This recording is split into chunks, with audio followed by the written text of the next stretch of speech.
हम मीनू झा गोर लगे छी समस्त मिथिलावासी के एक महेशवाणी लऽ कऽ उपस्थित छी। सब गोटे के बहुत बहुत शुभकामना, धन्यवाद। जय मिथिला, जय मैथिली।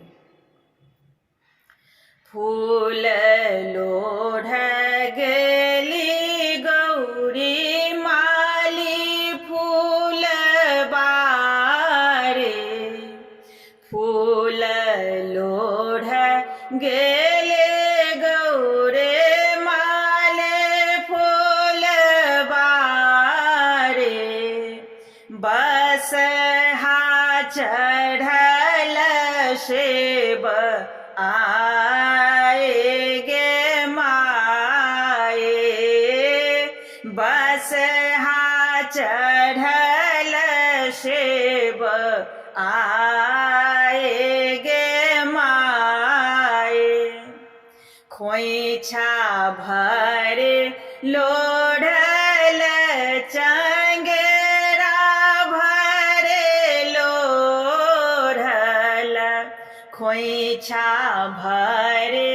लोढ़ल फूल चंगेरा भरे लोढ़ल, लोढ़ल फूल छेरे आए गे माए, लोढ़ल फूल सेब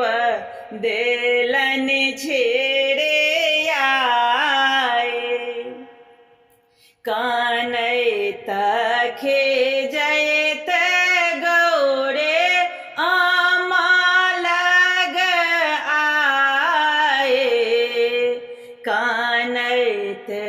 खिजैत गौरे आमा लग आए, के तोरा मारल गौरे के पढ़ल गारे, के तोरा मारलक गौरे के पढ़ल गारे, हम नहीं कहब आमा कहती लजाए,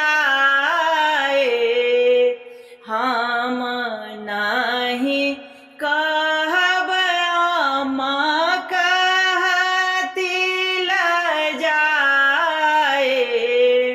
पूछू गए सखी सबके